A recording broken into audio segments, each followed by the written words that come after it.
Assalamualaikum warahmatullahi wabarakatuh. Halo semuanya, perkenalkan nama saya Bobi Ahmad Abdillah. Saya merupakan mahasiswa Teknik Informatika ITERA angkatan 2025 dengan NIM 125140097. Di sini saya akan mempresentasikan materi tentang menjauhi perbuatan-perbuatan tercela. Di sini kita membahas mengenai bullying, penyimpangan seksual, pelecehan di lingkungan masyarakat, dan perguruan tinggi.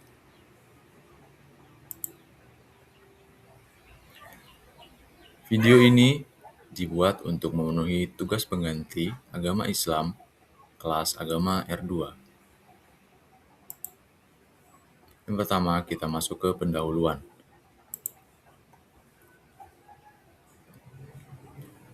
Yang pertama, di bagian pendahuluan, kita akan membahas mengenai latar belakang fenomena perbuatan tercela, lalu merumuskannya dengan pertanyaan penelitian, menetapkan tujuan dan manfaat studi, serta menguraikan landasan teori dari perspektif Islam. Latar belakang dibuatnya slide materi dan video ini yaitu dikarenakan fenomena bullying, penyimpangan seksual, dan pelecehan semakin marak di kalangan masyarakat dan mahasiswa. Data menunjukkan peningkatan signifikan kasus kekerasan seksual di perguruan tinggi. Perbuatan-perbuatan tersebut memiliki landasan hukum, yaitu di dalam UU TPKS nomor 12 tahun 2022 menjadi landasan hukum perlindungan korban kekerasan seksual di Indonesia. Peningkatan kasus dari data KPAI menunjukkan bahwa peningkatan signifikan kasus kekerasan seksual dari perguruan tinggi setiap tahunnya itu semakin meningkat. Dalam perspektif Islam, diperlukan pemahaman komprehensif berbasis Islamic values untuk membangun kesadaran kolektif. Dari latar belakang yang telah diuraikan barusan, rumusan masalah dalam presentasi ini akan diuraikan sebagai berikut. Yang pertama, bagaimana konsep bullying, penyimpangan seksual, dan pelecehan dalam perspektif Islam. Lalu apa dasar hukum dan teologis yang melarang perbuatan-perbuatan tercela tersebut? Selanjutnya, apa saja faktor penyebab dan dampak dari perbuatan tercela di lingkungan masyarakat dan perguruan tinggi saat ini? Dan yang terakhir, bagaimana bentuk implementasi pencegahan dan penanganan dari perspektif Islam dan hukum positif di lingkungan perguruan tinggi? Tujuan dan manfaat dibuatnya materi ini tentunya untuk menganalisis konsep perbuatan tercela, mengidentifikasi faktor penyebab dan dampak bullying, penyimpangan seksual, dan pelecehan, dan merumuskan strategi pencegahan berbasis nilai-nilai Islam yang mendalam, dan memiliki manfaat teoritis untuk menambah khazanah keilmuan, dan manfaat praktis untuk memberikan rekomendasi konkret bagi mahasiswa, institusi pendidikan, dan masyarakat. Landasan teori dari materi ini, yaitu konsep Islam tentang perbuatan tercela. Agama Islam mengajarkan nilai-nilai akhlak mulia, al-hakul al-karimah, yang melarang segala bentuk perbuatan tercela, atau al-khuluq al-zaminah. Konsep-konsep utama dalam landasan teori ini meliputi yang pertama yaitu ada takwa, atau kesadaran terhadap Allah Subhanahu wa Ta'ala yang mencegah perbuatan tercela. Husn al-khuluq, akhlak mulia sebagai pilar kehidupan bermasyarakat, dan saling menjaga kehormatan, di mana konsep ghirah dan iffah.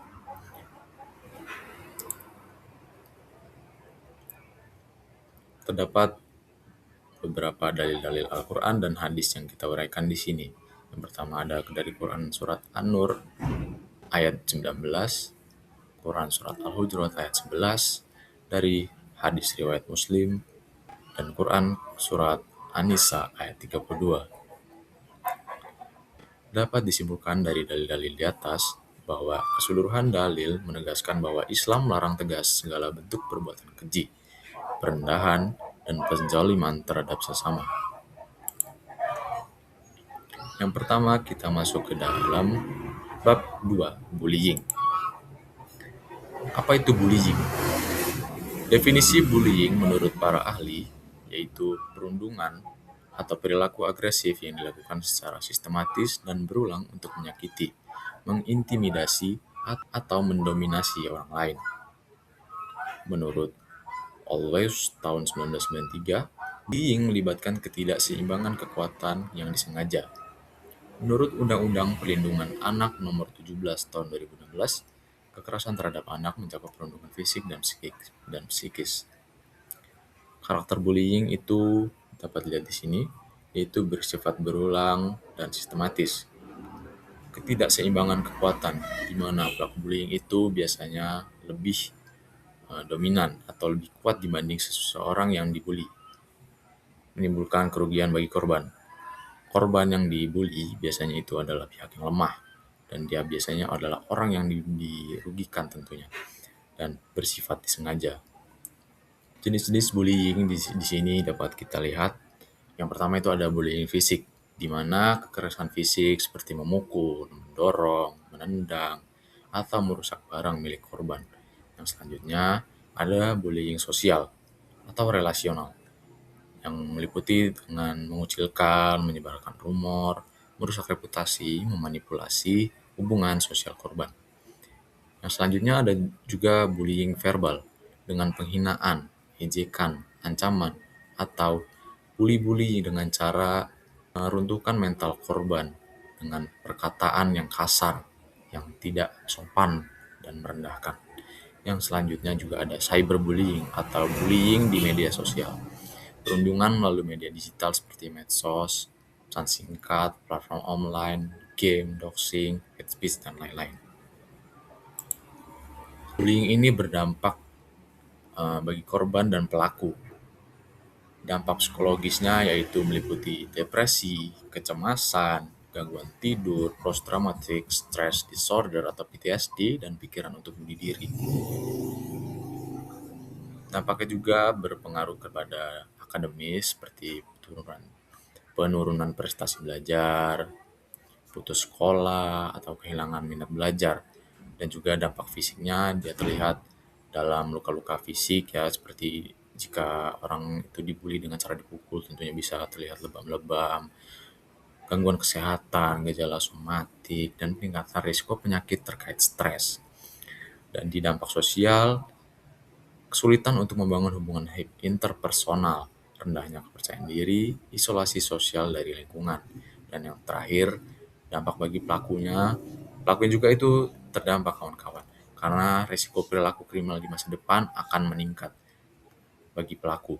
Gangguan regulasi emosi dan hubungan interpersonal yang bermasalah. Data KPAI tahun 2023 mencatat ada 1.674 laporan kasus kekerasan terhadap anak, dengan 41% merupakan kekerasan psikis termasuk perundungan. 1 dari 6 anak usia sekolah mengalami perundungan cyber, menurut studi dari WHO Eropa. Data-data ini menunjukkan bahwa mahasiswa, remaja, anak-anak sekolah itu berperan aktif dalam apa itu yang dinamakan bullying. Oleh karena itu, kita perlu untuk selalu memperhatikan anak-anak kita, kawan-kawan kita, adik-adik kita, supaya tidak pernah terjerumus dengan perilaku bullying ini, teman-teman. Bullying di perguruan tinggi termasuk ke dalam kasus yang begitu marak belakangan ini, kawan-kawan. Bullying di perguruan tinggi memiliki karakteristik khusus, yaitu yang pertama ada hazing atau senioritas akademiknya, yaitu di bagian plagiarisme dipaksakan, seperti misalkan kita sebagai adik tingkat dipaksakan untuk mengirimkan tugasnya untuk dicontek kepada kakak tingkat untuk diplagiarisme atau ditiru. Nah, ini juga ada nilai yang tidak adil, seperti dosen yang menilai mahasiswanya dengan tidak adil karena dosen itu tidak suka dengan mahasiswa itu. Itu juga termasuk bullying, kawan-kawan.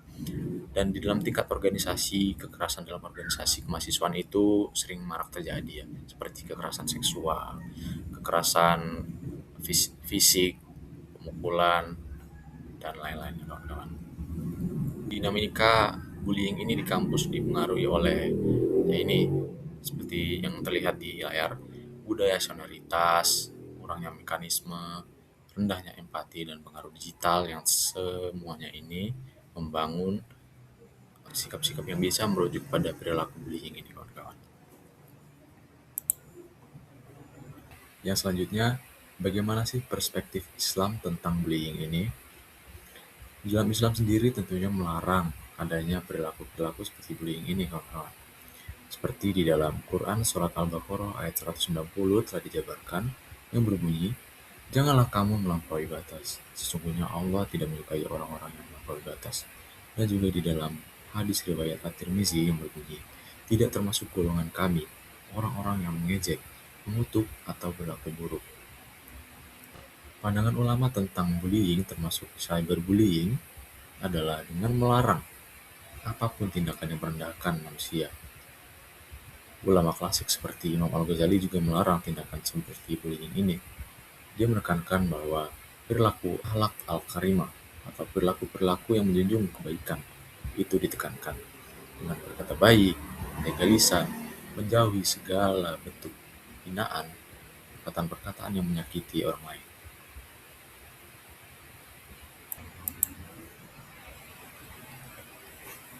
Yang selanjutnya kita membahas tentang strategi bagaimana mencegah bullying dalam perspektif Islam. Yang pertama, tentunya pendidikan akhlak berperan penting dalam pencegahan tindakan bullying ini. Penanaman nilai husn al-khuluq dan empati sejak dini melalui pendidikan karakter Islami yang komprehensif tentunya dapat membantu di dalam pencegahan terjadinya perilaku-perilaku buruk seperti bullying ini di masa depan. Setelah itu, sanksi teologis tentunya diperkuat dengan kesadaran akhirat dan konsep hisab yang bisa menyadarkan para pelaku tentang bagaimana dampak buruk bullying ini terhadap dirinya dan pelaku. Setelah semua itu, maka mediasi perlu dilakukan. Dengan penguatan konsep islah atau perdamaian, maka bullying ini bisa dicegah. Karena dengan perdamaian, bullying ini tidak akan pernah terjadi. Sikap damai akan selalu membawa ketenangan dan menjauhi dari segala tindakan buruk yang ada di dalam niat dan akan dilakukan. Di dalam komunitas, diberdayakan pula dengan membangun budaya saling mengingatkan, di mana sikap seperti bullying ini adalah bukan sikap yang benar, sehingga di dalam komunitas itu selalu terjalin komunikasi yang baik mengenai bagaimana bersikap yang sejalan dengan ajaran Islam.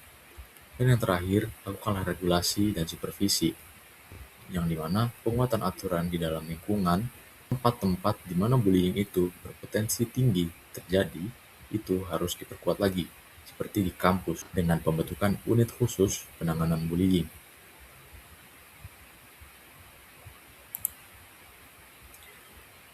Yang selanjutnya kita masuk ke dalam bab 3, pembahasan mengenai penyimpangan seksual.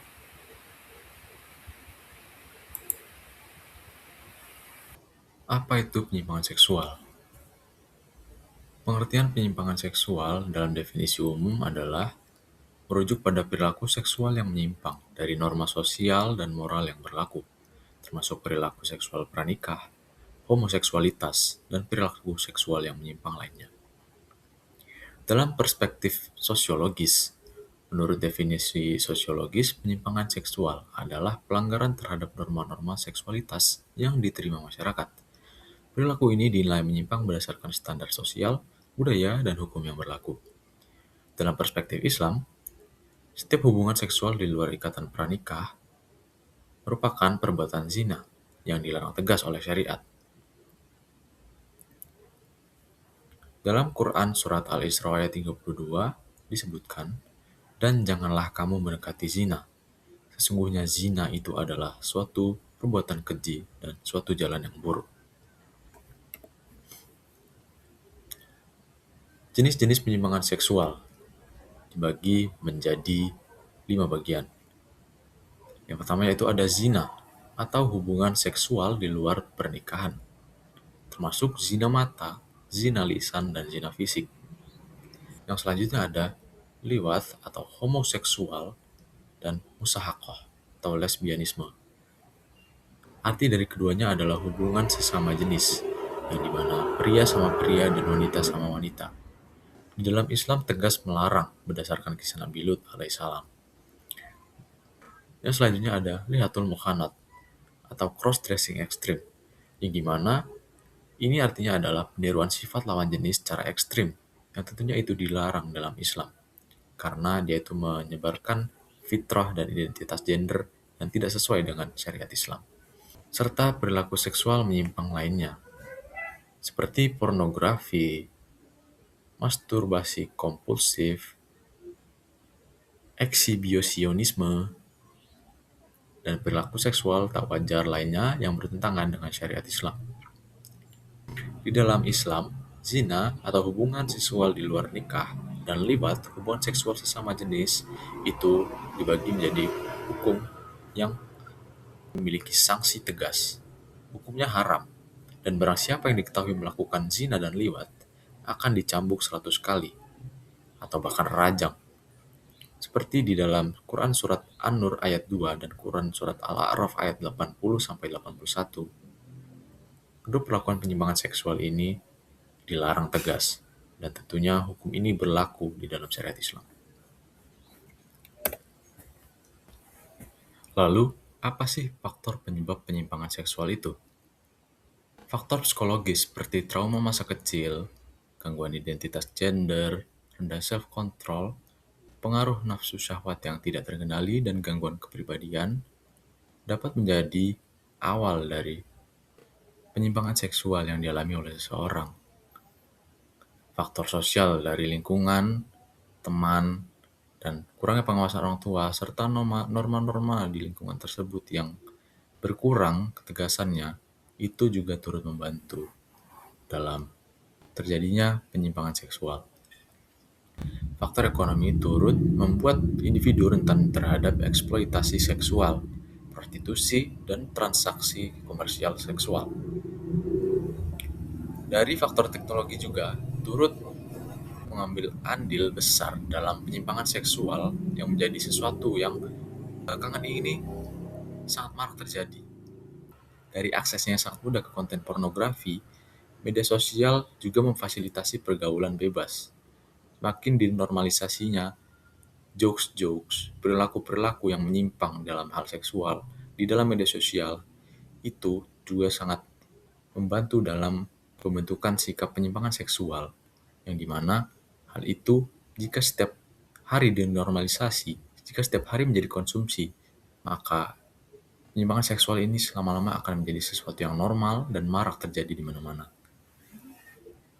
Dari faktor spiritual, tak luput juga lemahnya iman, ketakwaan, jauh dari pengajaran agama, tidak pernahnya dapat pendidikan agama yang layak dari orang tua, dari lingkungan, dan minimnya pembinaan rohani dari sekolahan, institusi kampus, dan lain-lain, itu turut menjadi andil yang besar juga penyebab penyimpangan seksual di generasi-generasi sekarang ini. Lalu apa sih dampak dari penyimpangan seksual itu? Dampaknya bisa meliputi dari banyak hal. Kesehatan, psikologis, sosial, dan hukum spiritual itu semuanya bisa terdampak. Dari kesehatan, penyakit menular, HIV, AIDS, gonore, sifilis, gangguan kesehatan reproduksi, kehamilan tidak diinginkan, itu menjadi dampak kesehatan yang semuanya tentu menjadi risiko yang nyata dari penyimpangan seksual.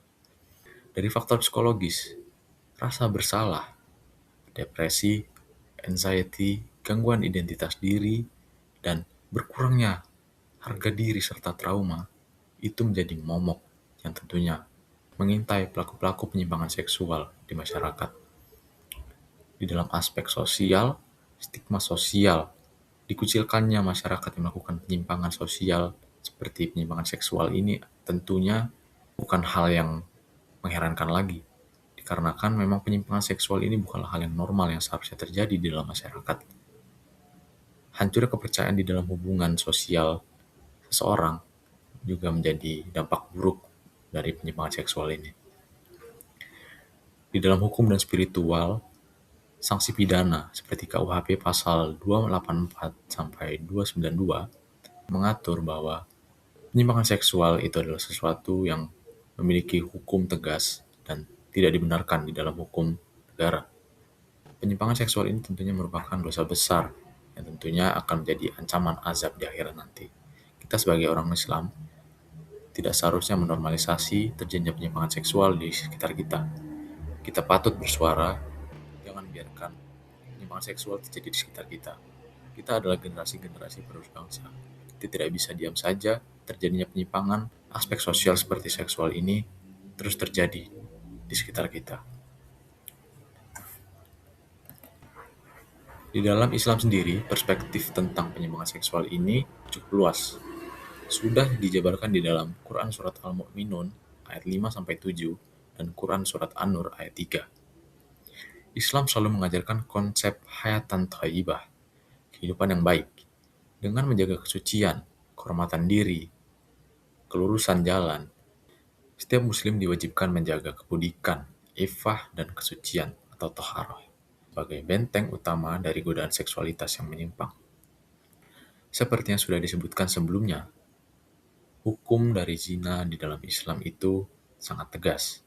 Hudud, 100 cambukan jika orang itu melakukan zina dengan status belum menikah, dan rajam jika orang melakukan zina itu sudah menikah. Di dalam Quran Surat Az-Zumar ayat 53 disebutkan, "Wahai hamba-hambaku yang melampaui batas terhadap diri mereka sendiri, janganlah kamu berputus asa dari rahmat Allah." Artinya, dari penyimpangan-penyimpangan seksual yang misalnya sudah terjadi di masyarakat, pelaku-pelakunya masih sangat diterima taubatnya oleh Allah Subhanahu wa taala. Maka Islam selalu menekankan taubat sebagai jalan masuk kembali ke kehidupan yang seharusnya. Kehidupan yang diatur dengan syariat Islam dan jauh dari penyimpangan. Lalu bagaimana cara pencegahan dan penanganan penyimpangan seksual ini? Pendidikan seksualitas Islami dengan mengajarkan konsep ijtihad atau menjaga pandangan, qadab al-bashar dengan menurunkan pandangan, dan menjaga aurat. 3 hal ini, jika diajarkan sejak sedari dini, maka akan menjadi kebiasaan baik yang tentunya akan turut mengurangi kemungkinan-kemungkinan penyimpangan seksual seorang individu. Dan selanjutnya, dengan penguatan iman dan takwa,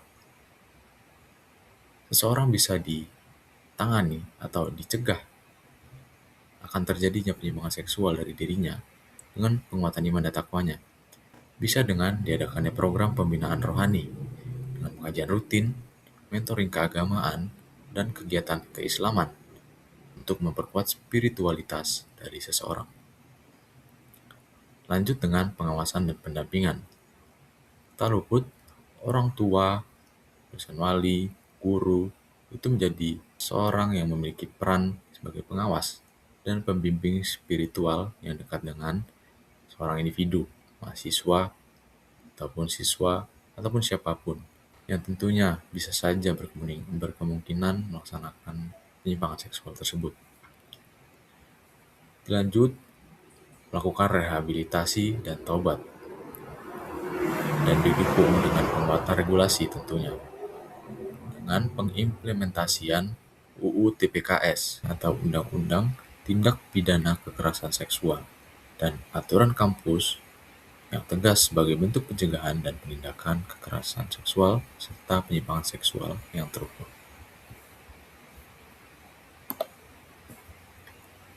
Dan selanjutnya kita masuk ke bab 4, pelecehan. Apa itu pelecehan? Pelecehan atau harassment adalah perilaku yang tidak diinginkan yang mengganggu, menghina, atau menyerang kehormatan dan martabat seseorang. Undang-Undang TPKS Nomor 12 Tahun 2022 mendefinisikan kekerasan seksual sebagai perbuatan merendahkan dan menyerang tubuh. Pelecehan ini memiliki karakteristik sebagai berikut. Perilakunya tentunya tidak diinginkan oleh korban. Tentunya karena perilaku ini mengganggu, menghina, dan menyerang martabat seseorang. Siapa yang mau perilaku tersebut? Karakteristik dari pelecehan juga yaitu terjadi dalam relasi tak setara.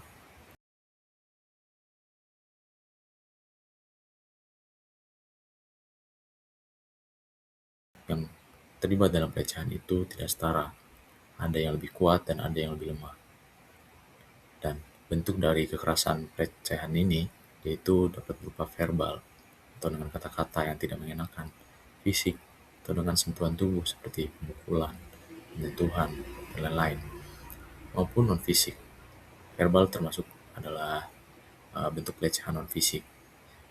Namun, bentuk pelecehan non-fisik yang lainnya itu ada pelecehan melalui media sosial atau cyberbullying. Di dalam perguruan tinggi, kadang pelecehan itu sering terjadi dalam relasi yang tidak setara, atau dia memiliki kuasa atau tingkat yang tidak sama. Contohnya yaitu seperti dosen dan mahasiswa, senior dan junior, atau cutting dengan adik tingkat. Dan di dalam dunia pekerjaan juga seperti atasan dan pegawai. Seringkali korban itu cenderung sulit untuk melapor, karena ketidaksetaraan kekuasaan tersebut membuat korban itu cenderung tidak berani. Mereka takut akan terjadi tindakan kekerasan yang lebih lanjut dari orang yang memiliki kekuasaan tersebut.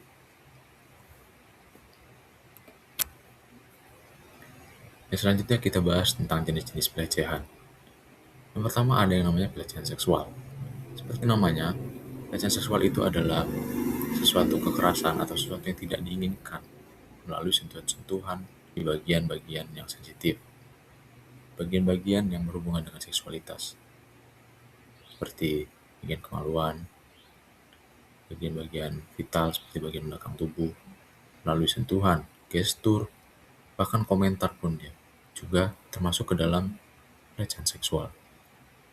Dan selanjutnya ada pelecehan verbal, seperti ejekan, penghinaan, ancaman, komentar bernada diskriminatif seperti hate speech di media sosial, diskriminatif terhadap gender, ras, atau agama yang biasanya sering terjadi di media sosial di zaman-zaman sekarang ini.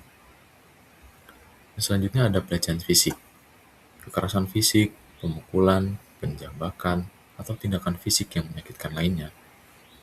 Dan selanjutnya tindakan non-fisik, seperti intimidasi, isolasi, pengucilan, diskriminasi sistematis yang tentunya akan merusak psikologi korban. Dan yang terakhir ada pelecehan di ranah digital atau cyber harassment. Pelecehan ini melalui media sosial, seperti komentar-komentar yang tidak mengenakan atas suatu pihak, revenge porn, penyebaran konten intim tanpa izin, stalking digital, dan hate speech online yang semakin marak di kalangan mahasiswa. Hate speech yang semakin marak di kalangan mahasiswa ini sering menjadi bahasan di mana-mana, karena tidak jarang mahasiswa ataupun siapapun yang mendapatkan hate speech di media sosial berujung menjadi depresi, bahkan ada yang sampai bunuh diri dikarenakan ketidaknyamanan yang diterima dari diskriminasi yang didapatkannya dari media sosial tersebut. Oleh karena itu, kita sebagai pengguna media sosial dan sebagai individu di masyarakat yang baik, sebaiknya kita bijak dalam penggunaan media komunikasi seperti media sosial, sehingga tidak ada lagi yang namanya trauma-trauma dari pelecehan-pelecehan dari cyber harassment ini. Dari data, pelecehan di perguruan tinggi terjadi cukup sering ya. Di sini ada 42% data yang terjadi di perguruan tinggi mengenai pelecehan. Kadang korban itu tidak melapor, karena itu tadi, mereka takut kalau misalkan akan ada tindakan lanjut dari pelaku, takut dinilai jelek. Ada yang tidak percaya dengan sistem dan stigma victim blaming atau penyalahan korban yang sering terjadi di mana-mana ketika seorang korban itu melapor kepada pihak yang terkait mengenai apa yang dia alami. Dari data di sini dapat kita lihat komentar bernuansa seksual itu sering terjadi, baik di media sosial atau di dunia nyata. Tingkatnya cukup tinggi. Ada kurang lebih 38% komentar bernuansa seksual yang tidak diinginkan oleh korban terjadi di mana-mana. Selanjutnya pemaksaan hubungan akademis, seperti misalkan dosen dengan mahasiswa, kakak tingkat dengan adik tingkat di kampus. Itu sering juga terjadi di mana-mana. Lalu sentuhan yang tidak diinginkan sering terjadi dan sering diberitakan begal payudara tiba-tiba terjadi dan tidak Dan tidak jarang juga pelaku itu kadang tidak melapor. Kadang bahkan kejadian-kejadian seperti itu hanya terlihat di CCTV dan diberitakan tanpa adanya laporan dari yang berpihak. Korban sulit melapor karena kadang relasi kuasa yang tidak setara antara dosen dan mahasiswa, cutting dengan adik tingkat, yang menciptakan ketidakseimbangan struktural yang membuat korban yang terpapar pelecehan ini, mereka itu tidak berdaya, mereka tidak berani untuk melapor. Karena budaya kampus yang masih normalisasi pelecehan dan minimnya mekanisme pelaporan yang aman, serta nama korban menjadi penghalang utama, yang selalu saja jadi penghalang utama. Yang selalu saja jadi alasan korban-korban ini diam. Selain itu, ketakutan akan dampak akademis, seperti nilai yang jelek, tidak diluluskan, dan stigma sosial yang membuat korban itu memilih diam. Nah, dan hal ini tentunya bukan hal yang baik, karena korban jika terus diam, maka dampaknya akan terus menghantui dirinya. Si korban ini akan terus merasakan trauma, tidak ada zona aman bagi korban, dan selamanya korban ini bisa saja akan depresi dan melakukan tindakan-tindakan yang tidak diinginkan, yang nekat, yang bisa berujung pada kematian. Dampak psikologis seperti trauma, rasa malu, rendahnya harga diri, depresi, dan anxiety disorder itu sering terjadi, sering diberitakan, dan sering menjadi momok yang terus saja menghantui para korban. Dampak akademis, dampak fisik, dampak sosial, dan dampak karir juga mengikuti, dikarenakan pelecehan ini sering sekali terjadi di mana-mana. Korban bahkan tidak berani melapor. Pihak yang dilaporkan masih berkeliaran di mana-mana, dan pihak yang menjadi tempat pelapor bahkan kadang tidak peduli dengan laporan yang ada. Gabungan-gabungan dari hal-hal ini menjadi kombinasi yang sangat buruk bagi korban, sehingga dampak-dampak yang ada lama-kelamaan bahkan tidak dipedulikan oleh siapa-siapa lagi.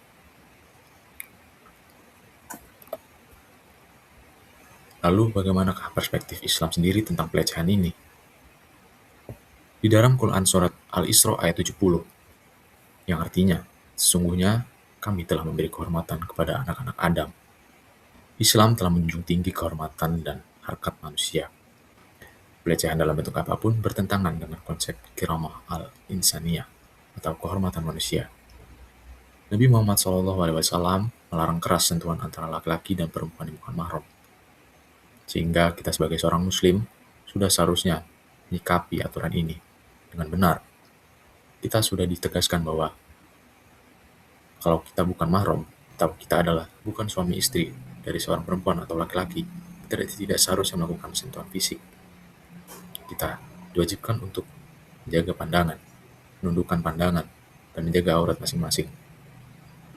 Kita diajarkan untuk selalu menjaga ifat atau kesucian, untuk selalu istiqomah atau melakukan konsistensi di dalam apapun, dan hifzun nafs atau menjaga diri dari perbuatan tercela. Menjaga kesucian dari perilaku yang tercela, pandangan yang tidak seharusnya, adalah benteng moral dan spiritual seorang muslim yang baik. Istiqomah atau konsistensi dalam menjaga diri, menjaga prinsip-prinsip Islam meskipun dihadapkan pada godaan dan tekanan adalah sebuah keharusan. Dan menjaga diri dari perbuatan tercela melalui pengendalian nafsu dan disiplin spiritual itu sudah seharusnya diterapkan oleh semua orang. Hukum Islam dan ajaran-ajaran Islam selalu mengajarkan bahwa kebaikan itu adalah di atas segalanya. Maka dari itu, kita sebagai orang Islam sudah seharusnya terus menjunjung tinggi, terus mengamalkan hukum-hukum syariat, terus mengamalkan kegiatan-kegiatan yang positif, menjauhi larangan-larangan seperti pelecehan ini. Hadis riwayat Bukhari yang berbunyi, aku tidak meninggalkan fitnah yang lebih berbahaya bagi laki-laki selain perempuan. Itu juga mengisyaratkan kita akan pentingnya menjaga kebatasan dan adab yang ada. Dari semua yang dijabarkan itu, lalu, apa upaya perlindungan dan pencegahan dari pelecehan? Yang pertama, ada yang namanya PPKS. PPKS adalah Satuan Tugas Pencegahan Kekerasan Seksual yang dibentuk di setiap perguruan tinggi berdasarkan Permen Ristek Dikti nomor 30 tahun 2021. Yang selanjutnya ada pengaduan aman. Sistem pelaporan yang aman dan rahasia dengan mekanisme whistleblower protection bagi pelapor. Artinya, pengaduan yang aman yang dimana korban yang mengadukan tentang perilaku pelecehan yang dialaminya akan selalu dijaga kerahasiaannya, dijaga keamanannya, sehingga tidak ada lagi kasus-kasus di mana seorang korban itu takut untuk melapor. Selanjutnya yang ketiga ada yang namanya edukasi gender. Edukasi gender adalah program edukasi tentang hubungan sehat dan setara antar gender dalam perspektif Islam. Hubungan setara antar gender itu akan membuat pikiran-pikiran negatif untuk melakukan pelecehan itu berkurang. Karena dengan pola pikir kesetaraan gender, maka penempatan seseorang berdasarkan gender sebagai kelebihan yang bisa digunakan sebagai tameng kekuasaan yang membuat seseorang merasa berhak untuk melakukan pelecehan, itu tidak ada lagi.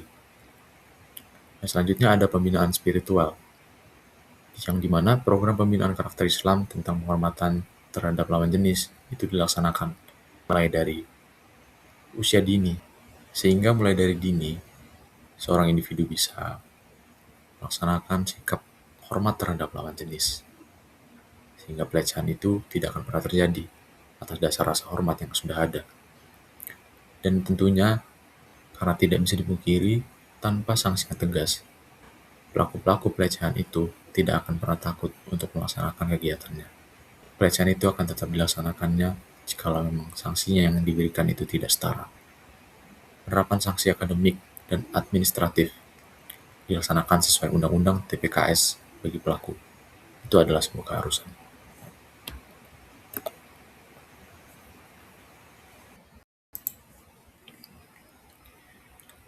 Selanjutnya kita masuk ke bab 5, yaitu bagian analisis dan contoh penerapan.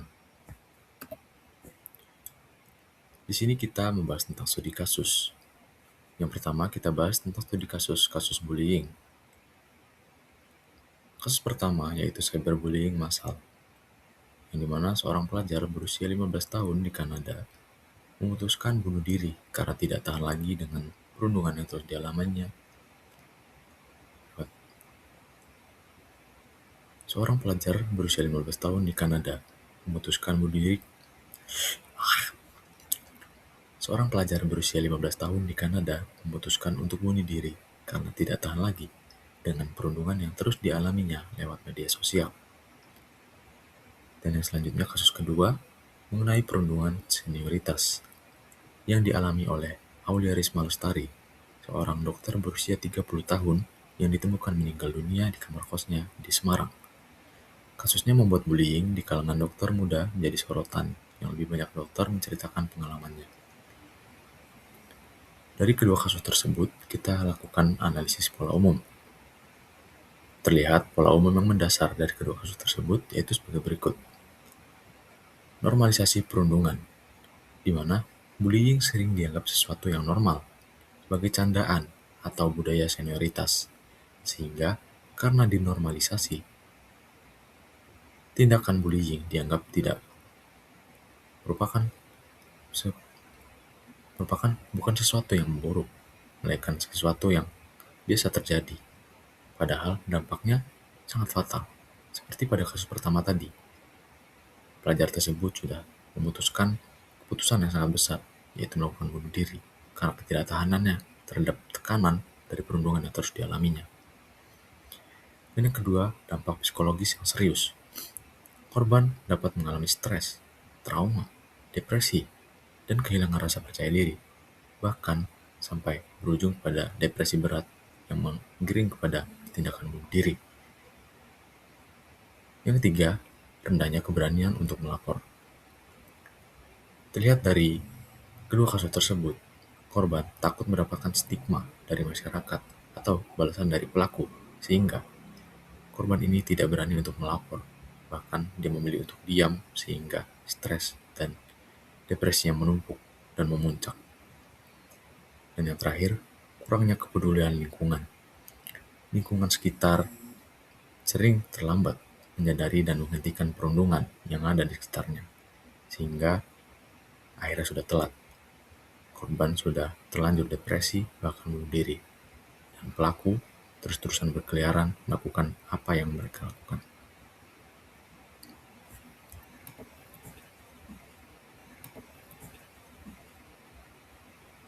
Selanjutnya kita masuk ke studi kasus tentang penyimpangan seksual.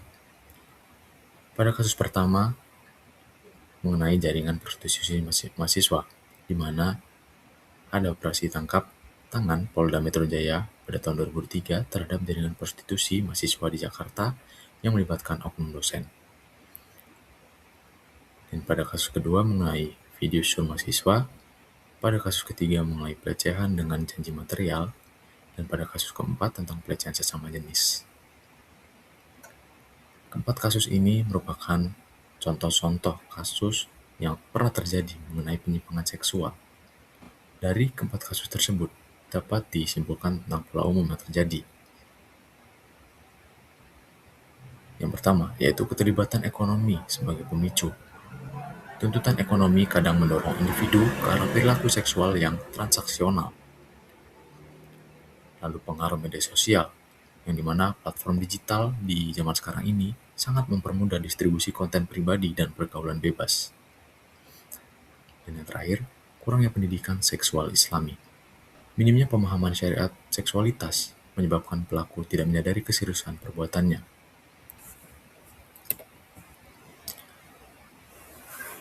Dan yang terakhir, kita bahas studi kasus dari aspek pelecehan di perguruan tinggi. Di kasus yang pertama di sini mengenai tentang pelecehan di kampus UI atau Universitas Indonesia yang belakangan ini viral. Yang dimana sebanyak 16 mahasiswa di Fakultas Hukum Universitas Indonesia diduga melakukan pelecehan seksual terhadap puluhan mahasiswi hingga dosen di fakultas itu. Kasus itu terungkap setelah tertangkapnya sebuah grup percakapan digital di media sosial yang viral, yang diduga merupakan percakapan terduga pelaku.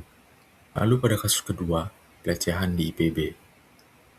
Tidak jauh beda dengan pelecehan di UI tadi, kasusnya yaitu tangkapan layar percakapan grup digital mahasiswa IPB yang diduga mengandung konten pelecehan seksual di media sosial. Yang terakhir, kasus pelecehan di UGM, yaitu di mana kekerasan seksual oleh dosen Fakultas Farmasi UGM terhadap mahasiswanya selama 2023 sampai 2024. Sebanyak 13 mahasiswi telah menjadi korban dalam kasus kekerasan seksual itu. Pelajaran yang penting yang dapat diambil dari ketiga kasus tersebut, yaitu yang pertama, perlunya mekanisme pelaporan yang aman, ramah korban, dan terjamin kerahasiaannya. Investigasi yang transparan, serta independen dari pengaruh pihak berkepentingan dari kasus tersebut. Dan yang terakhir, dukungan penuh bagi korban, baik secara psikologis, akademik, maupun hukum.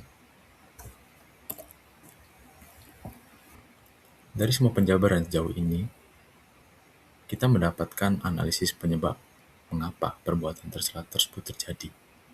Perbuatan tercela tersebut dapat terjadi dikarenakan yang pertama, faktor individu, lalu faktor lingkungan, faktor institusional, faktor sosial budaya, dan faktor teknologi. Di mana lemahnya iman dan rendahnya self-control dari seorang individu dipadukan dengan pergaulan bebas dan budaya yang toksik dari lingkungannya, lalu dipadukan juga dengan lemahnya regulasi dan kurangnya sanksi dari faktor institusional, serta stigma korban dan normalisasi perilaku tercela di kehidupan sosial, dan akses yang sangat mudah pada konten negatif dari media sosial. Kombinasi-kombinasi dari semua itu merupakan interaksi kompleks yang saling memperkuat sehingga membentuk perbuatan-perbuatan tercela tersebut. Kita sebagai mahasiswa dan masyarakat memiliki peran-peran penting dalam menyikapi fenomena-fenomena perbuatan tersebut. Sebagai mahasiswa, kita menjadi pelopor akhlak mulia di kampus. Kita lah yang menjadi contoh. Kita yang menjadi trend center Kita yang menjadi pelapor dari setiap tindakan tercela yang kita temui, menjadi teman pendamping bagi korban-korban yang telah terdampak, lalu aktif dalam organisasi kemahasiswaan yang tentunya peduli terhadap isu-isu sosial, serta mengkampanyekan kesetaraan melalui media sosial yang kita miliki secara bijak. Tak lupa juga sebagai masyarakat, kita memiliki peran sebagai pembangun lingkungan yang ramah dan mendukung, sehingga kehidupan kita sebagai masyarakat itu selalu di dalam keharmonisan, kegiatan-kegiatan yang positif, dan terhindar dari kegiatan negatif. Lalu memberikan edukasi kesadaran hukum dan agama kepada sesama, menolak victim blaming atau penyalahan terhadap korban, dan mendukung korban sebisa mungkin, sehingga korban itu seenggaknya mendapatkan zona nyaman, terhindar dari tindakan-tindakan yang nekat, serta kita juga bisa memfasilitasi program rehabilitasi pelaku, supaya pelaku tersebut tidak terus-terusan melaksanakan kegiatan-kegiatan negatif. Ingat, di dalam Quran surat Al-Jathiyah ayat 15 yang berbunyi, barang siapa beramal, maka pahalanya untuk dirinya sendiri. Dan barang siapa berbuat jahat, maka dosanya menjadi tanggungannya sendiri. Kita sebagai manusia yang memiliki kehidupan bersosial, bermasyarakat, kita selalu dihadapkan kepada ujian-ujian. Kita selalu diuji setiap harinya. Bagaimana sikap kita terhadap sesuatu yang menghadang di depan. Bagaimana sikap kita terhadap fenomena-fenomena yang ada di lingkungan kita. Maka berdasarkan ayat yang barusan kita baca, kita bisa memilih untuk menjadi pemanen pahala untuk diri kita sendiri, atau memilih menjadi pemanen dosa untuk diri kita sendiri. Maka sebagai muslim, tentunya kita harus selalu memanen pahala untuk diri kita sendiri, dengan selalu melaksanakan kegiatan-kegiatan yang positif dan menjauhi perbuatan-perbuatan tercela tersebut.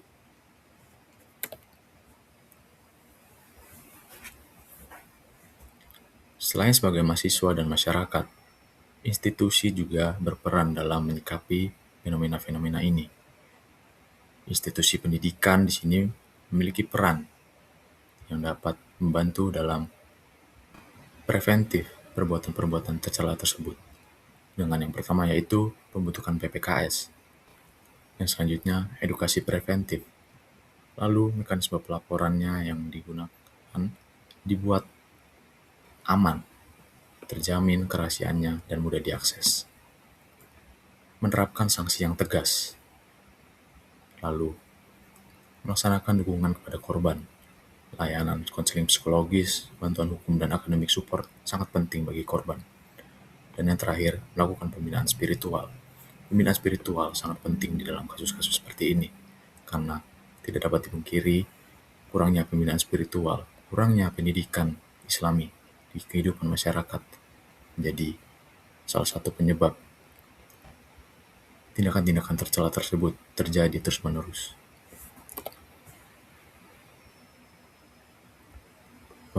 Pemerintah juga tentunya memiliki peran yang besar dalam membentuk regulasi hukum utama melalui undang-undang, infrastruktur hukum, melalui program-program pendidikan dan pemberdayaan, serta kerjasama internasional yang turut preventif, turut membantu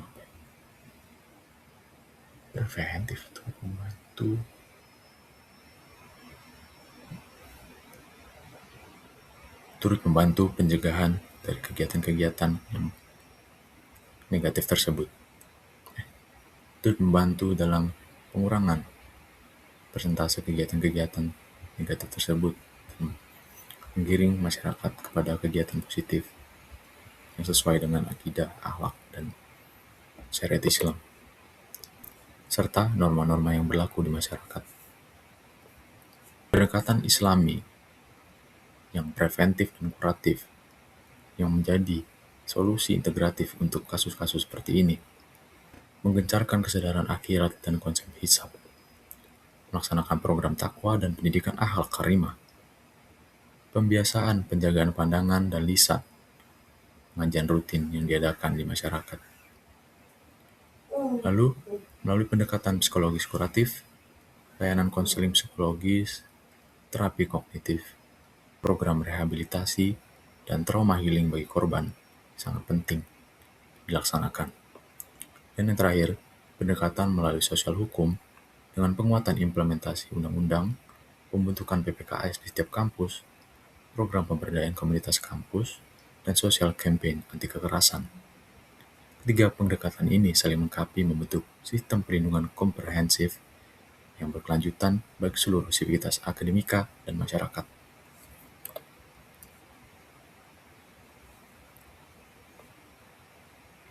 Dapat dilihat di sini perbandingan-perbandingan antara hukum Islam dan hukum positif di Indonesia dari berbagai aspek, dari mulai hukum dasar, fokus preventif,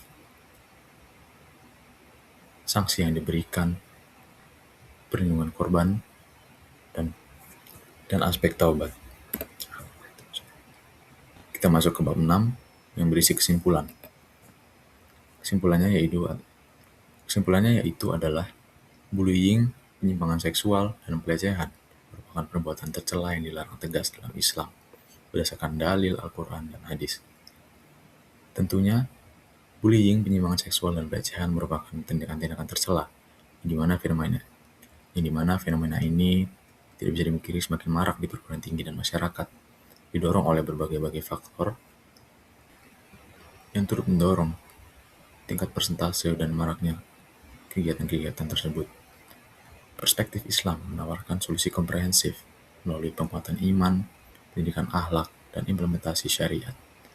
Melalui pendekatan integratif yang menggabungkan aspek teologis preventif, psikologis kuratif, dan sosial hukum, strategi optimal untuk menghasilkan solusi yang preventif. Kolaborasi seluruh stakeholders melalui mahasiswa, institusi, pemerintah, dan masyarakat sangat-sangat penting untuk mewujudkan lingkungan yang aman dan bermartabat.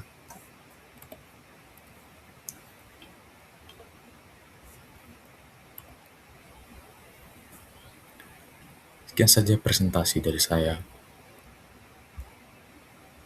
Dari presentasi ini saya memberikan kata-kata penutup. Semoga presentasi ini menjadi pengingat bagi kita semua bahwa untuk senantiasa menjauhi perbuatan-perbuatan tercela dan berlaku akhlak mulia sesuai ajaran Islam. Dalam surat Al-Asr ayat 1-3 yang artinya, demi masa, sesungguhnya manusia itu benar-benar dalam kerugian, kecuali orang-orang yang beriman dan beramal saleh serta saling menasihati untuk kebenaran dan kesabaran. Maka dari itu, mari kawan-kawan semua, kita bersama-sama membangun lingkungan yang sehat.